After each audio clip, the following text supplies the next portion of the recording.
Assalamualaikum Bu. Waalaikumsalam warahmatullahi wabarakatuh. Seperti yang Bu tahu kan, kami kan lagi mengikuti program profesi guru. Jadi dari dosen kami diminta untuk melakukan identifikasi masalah, dan identifikasi masalah tersebut kami diminta untuk melakukan wawancara dengan pakar, dengan kepala sekolah, dan dengan guru atau teman sejawat Bu ya. Jadi ada waktu bukan untuk wawancara kita hari ini? Ya, insya Allah. Jadi bukan karena Pak Kepala Sekolah nggak ada, jadi saya minta pada Ibu untuk sebagai wakil untuk wawancara hari ini Bu. Terkait masalah ini Bu, motivasi belajar siswa kita.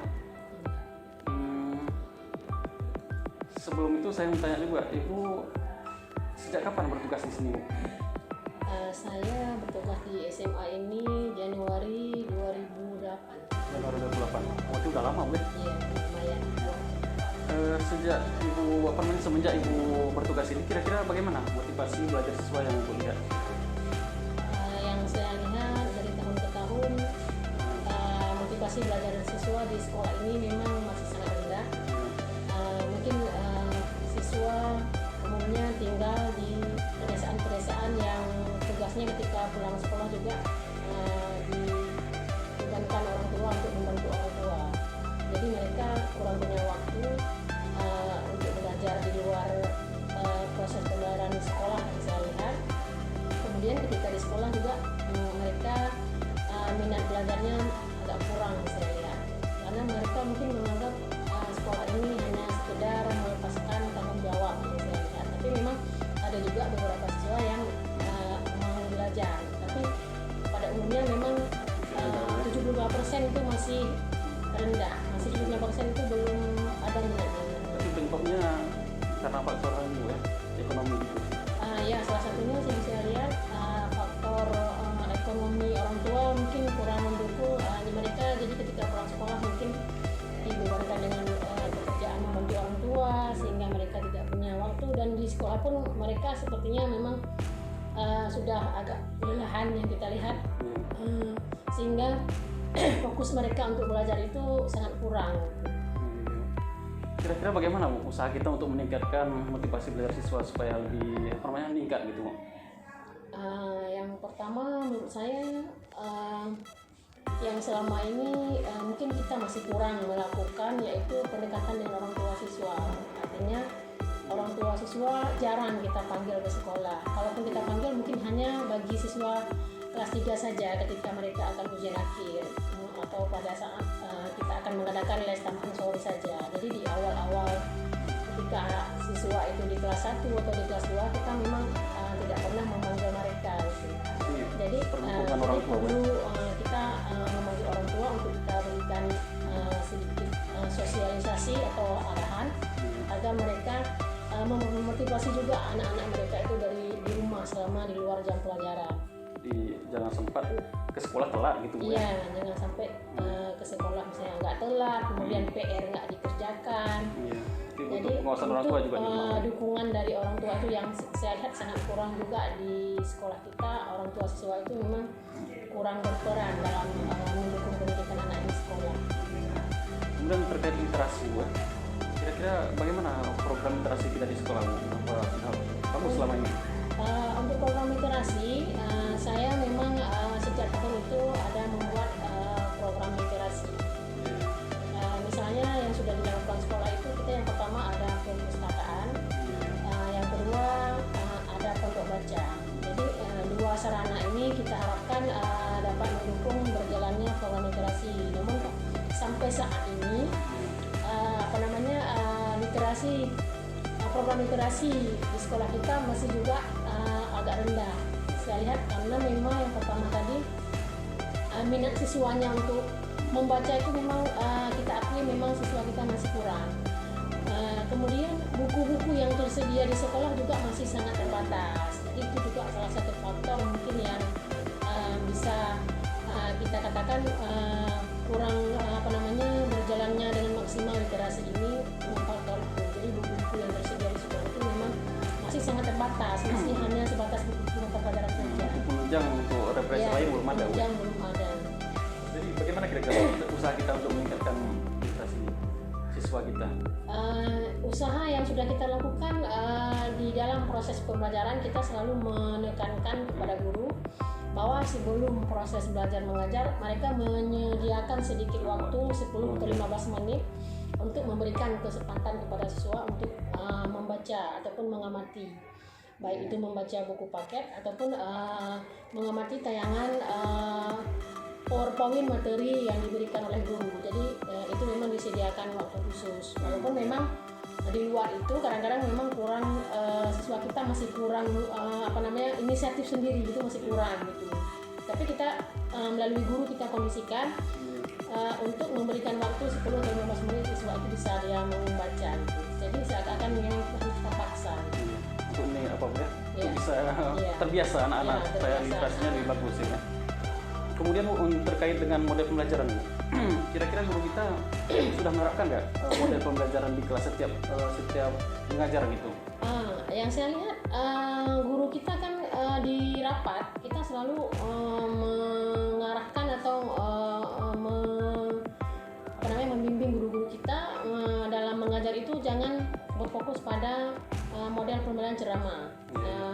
Harus ada model-model pembelajaran lain yang diterapkan dalam proses pembelajaran di kelas. Namun demikian, saya juga kurang paham apa kira-kira kendala yang dialami guru sehingga mereka itu kadang-kadang memang saya lihat untuk menerapkan model-model pembelajaran yang selain ceramah itu misalnya PBL, cooperative learning atau discovery learning atau inquiry, itu mereka sepertinya masih berat. Jadi masih jarang sekali guru yang melakukan model-model pembelajaran yang membuat siswa itu lebih aktif, lebih bisa mengekspresikan bakat minatnya, lebih bisa menunjukkan kreativitasnya, itu masih kurang gitu. Jadi masih sedikit saja guru-guru yang memang menggunakan metode selain ceramah. Jadi pada umumnya memang guru masih ceramah gitu. Apa terkait dengan ini kompetensi gurunya serendah gitu? Mungkin bisa jadi juga kompetensi guru kita masih lemah, atau mungkin memang kebiasaan ini memang sudah dilakukan dari tahun ke tahun itu tidak ada dilakukan perubahan. Jadi sulit melakukan perubahan karena setiap mengajar selalu menggunakan ceramah, udah keenakan dengan metode ceramah. Gitu. Iya. Jadi bagaimana kira-kira usaha kita untuk meningkatkan itu?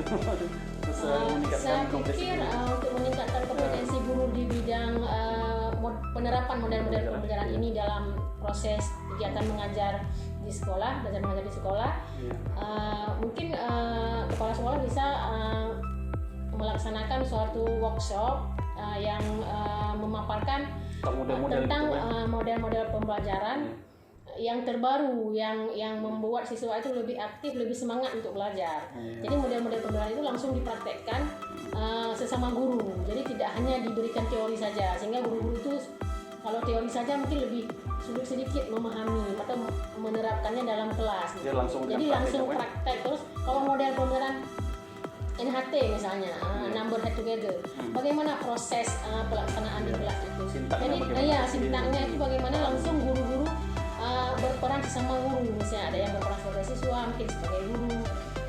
Jadi langsung bisa dipraktekkan pada saat workshop itu. Walaupun hanya 1 atau 2 model yang dipraktekkan, tetapi itu lebih membekas gitu daripada hanya diberikan teori, guru hanya mendengar. Itu mungkin guru dalam penerapannya mungkin sulit gitu, belum tahu persis gitu. Kemudian untuk ini terkait pembelajaran HOTS gitu. Di sekolah kita bagaimana kira-kira pembelajaran HOTS ini, apa sudah berjalan dengan baik gitu? Untuk pembelajaran HOTS ada 1-2 orang guru juga yang sudah melakukan, tapi pada umumnya memang masih kurang juga. Kenapa? Karena kadang-kadang guru yang pertama memang kadang-kadang tadi kompetensinya, pengetahuannya yang dimaksud dengan pembelajaran HOTS itu sendiri, kadang-kadang ada sebagian guru yang belum paham gitu. Bagaimana seharusnya dia memberikan pelajaran yang HOTS pada siswa, bagaimana yang dikatakan pembelajaran HOTS itu. Jadi ada juga sebagian besar guru yang belum paham. Kemudian juga lingkungan sekolah kita ini anak-anak dari kampung, rata-rata umumnya memang mereka itu pola berpikirnya itu masih agak rendah gitu. Jadi ketika kita mengajar HOTS kurang mendukung dari segi kemampuan siswanya. Jadi anak-anak itu memang sudah terbiasa dia menerima dari guru. Jadi ketika dia ditantang mungkin peran siswa itu sangat kurang di dalam kelas. Jadi anak-anak itu memang masih siswa kurang jadi aktif gitu. siswa yang jadi apa namanya, bukan berfokus pada guru ya, tapi berfokus pada siswa tadi. Iya, iya, satu arah saja sehingga siswa itu memang kurang diberikan kesempatan untuk mengapresiasikan kemampuannya ke depan kelas. Jadi itu memang sangat kurang kita di sekolah Farisi. Walaupun memang ada 1-2 guru yang sudah juga melakukan. Itulah untuk ini apa namanya, meningkatkan itu supaya bisa diterapkan itu bagaimana kira-kira di segi Untuk kelas yang untuk OSIS. pembesaran HOT itulah sebagaimana yang kita katakan tadi pada saat model-model pengenalan juga. Saya pikir masalahnya hampir sama juga. Jadi guru-guru itu memang perlu dulu diberikan pemahaman bagaimana yang dikatakan dengan pembelajaran HOT. Jadi ketika guru-guru sudah paham bagaimana pembelajaran HOT itu untuk setiap mata pelajaran yang spesifiknya, sehingga mereka kalau sudah paham baru mereka bisa menerapkan. Jadi kalau nggak paham bagaimana? Jadi peningkatan kompetensi gurunya dulu. Jangan hanya kita menyuruh guru memberikan pembelajaran HOT, tetapi guru itu sendiri pembelajaran HOT itu sendiri belum paham gitu bagaimana yang dikatakan dengan pembelajaran HOT. Sedikit banyak atur pelatihan gitu. Iya, pelatihan dulu. Kemudian untuk IT, kira-kira bagaimana ya penerapan kalau dalam pembelajaran itu mengenai pembelajaran yang berbasis IT gitu? Untuk pembelajaran yang berbasis IT, sekolah sudah memberikan arahan atau bimbingan kepada guru-guru bahwa dalam melaksanakan pembelajaran juga harus melibatkan IT. Misalnya dalam menyampaikan materi itu guru-guru kalau bisa adalah menayangkan video pembelajaran, ada menayangkan PowerPoint yang berisi materi pembelajaran yang lebih interaktif atau lebih menarik bagi siswa, misalnya dengan adanya animasi. Tapi kendalanya memang guru kita umumnya juga masih kurang dalam bidang IT ini, sehingga masih juga sedikit guru yang menerapkan dalam PP ini. Kemudian penerapan IT ini juga saya lihat kurangnya sarana dan prasarana yang tersedia di sekolah. Kan Infocus kita di sini cuma hanya 2. Jadi kalau 2 guru sudah dipakai, sisa guru yang kelas lain tidak ada lagi. Waktu berebut seolah-olah berebut. Iya. Karena kalau ada laptop nggak ada Infocus juga nggak akan bisa jalan.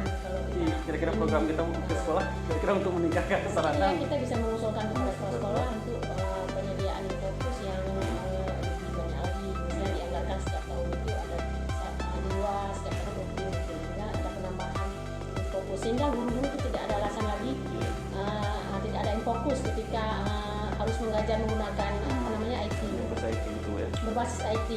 Kemudian pelatihan tekniknya ya, pelatihan tim, bagaimana cara membuat video animasi, mungkin video pembelajaran ya, dari guru itu sendiri materinya, jadi tidak hanya lebih menarik. Iya, lebih menarik. Jadi bukan hanya menggunakan video yang sudah ada, tapi memang harus bisa dibuat oleh guru sendiri sehingga lebih mengarah, lebih mengena gitu materinya.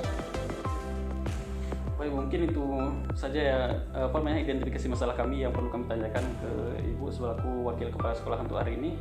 Terima kasih atas waktu dan kesempatannya, Bu. Ya, Pak, sama-sama. Oke, itu saja, Bu. Ya. Assalamualaikum warahmatullahi wabarakatuh. Waalaikumsalam.